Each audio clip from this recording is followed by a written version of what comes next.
Hey, welcome back everyone. It is now the end of August of 2022, which only means that we're getting closer to Star Wars Andor, The Bad Batch 2, as well as Tales of the Jedi.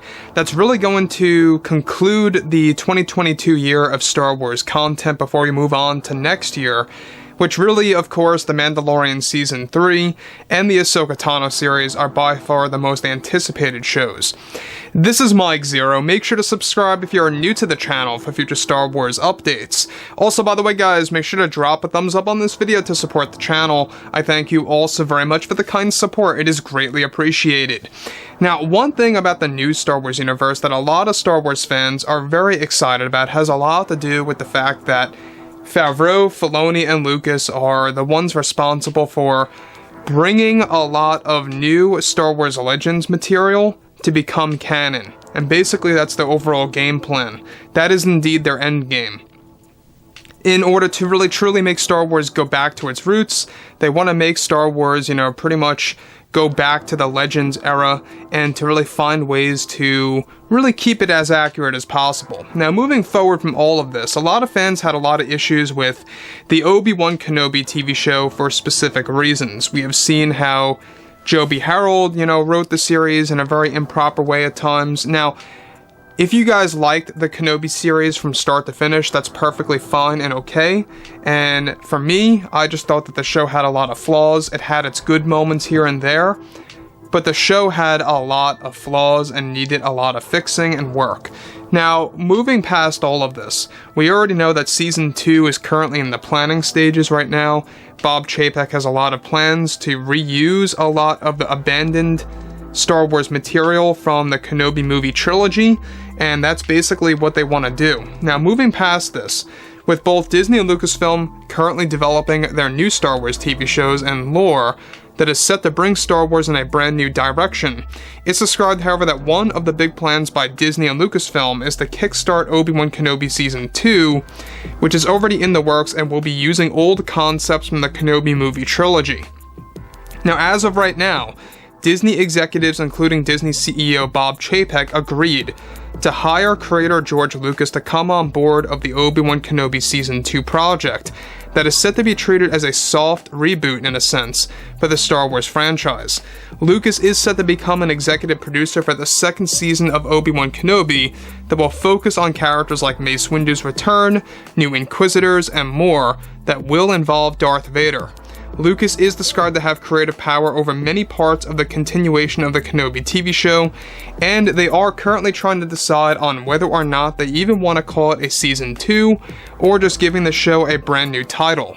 Now, Lucas is described to be very interested in expanding Stuart Beatty's original work for the Obi Wan Kenobi trilogy that was cancelled by Kathleen Kennedy, and how she deleted many of his story ideas that were supposed to be used in the Kenobi series.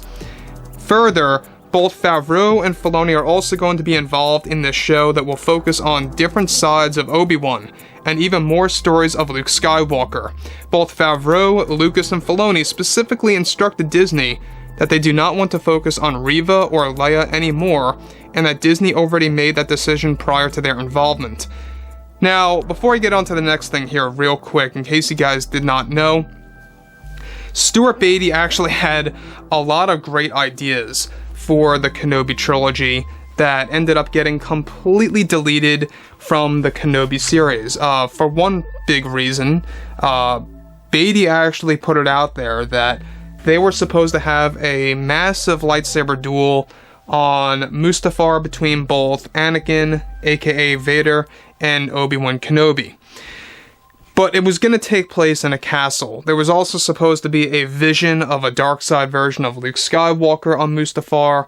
All of this dark side oriented stuff, very dark and gritty material, is what he wanted to focus on. Now, he didn't reveal everything about his Kenobi movie trilogy, but there's a lot of things that we have been talking about all of the storyboards that were complete, such as a flashback showcasing Mace Windu's survival, and how that's also going to be a focus in the second season of Obi-Wan. They're basically taking, what they are doing is that they are taking a lot of the storyboards from the Kenobi trilogy and throwing it into the second season of Obi-Wan.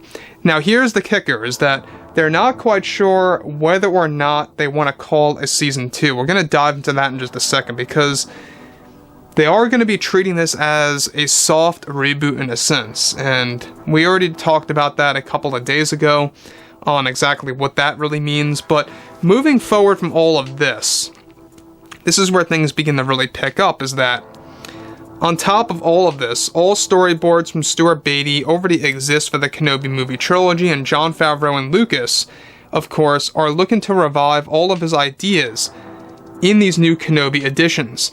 Also, both Joby Harold and Deborah Chow have been let go from any future involvement with the Kenobi storyline. The big plan for them right now is to double the budget for the Kenobi series while also shooting more on location than inside of a studio to make things look more authentic. Disney is set to double down on the quality of set pieces and even beginning, of course, in some experienced actors that will actually play new roles into the actual story. At no surprise, however, Kathleen Kennedy is very offended over the fact that they hired George Lucas as an executive producer to call many of the creative choices on the show moving ahead. The aim by Disney is to make this edition of Kenobi set 2 years after the events of Season 1, however without acknowledging the first season, since it will be treated as a soft reboot in a sense. So, before I get to the next thing real quick, Stuart Beattie actually talked about this too, of how the Kenobi movie trilogy was going to have a very high budget. It was going to be very cinematic, very expansive, a lot of stories thrown into it. And the problem with the Kenobi series is that they took a lot of examples, or a lot of story elements, from that trilogy and just threw it into 6 episodes of Kenobi. Some of which were so short, I believe that one of them was like, 32 minutes? 33 minutes with credits? I think that might have been episode 4, to be honest. But looking at everything related to George Lucas getting hired as an executive producer, guys, this is fantastic news. The fact that they are getting George on board as an executive producer and really having him call the shots on the direction of this reformed version of the Kenobi series. Now, again, what do I think is going to happen? I honestly believe that it might not even be called a Season 2, but for now, that is what it's being referred to as. I think at the end of the day, what they're going to do is that they're going to give it a brand new title, and that's also what they're negotiating. It could be very well something like Obi Wan Kenobi, The Return, or something around those lines. Just something, simple. Something like a subtitle underneath Obi Wan Kenobi, and then you have chapters 1, 2, 3, 4, etc., etc. That's why they're calling it a soft reboot, and they're going to basically make it take place after Obi-Wan Season 1, but they're not going to acknowledge the events directly. They're not going to mention things through dialogue of what happened in Season 1 or anything around those lines. So, overall, guys, I would love to hear what you all have to say about George Lucas getting involved as an executive producer and how a lot of Stuart Beattie's work is going to be pretty much reestablished into this new edition of the Kenobi show. Now, Ewan McGregor has been specifically instructed to lie about his involvement, so that's exactly why he's been saying things like, "Oh, I've never heard about them from a Season 2 just yet," or "I have no knowledge about that at all whatsoever." He's doing the exact thing that he did with Kenobi. So overall, guys, drop a comment below. Let me know what you guys have to say about this below in the comments. And if you guys did enjoy the content for today, make sure to drop a thumbs up on this video to support the channel. I thank you all so very much for the kind support, and I'll catch you guys next time.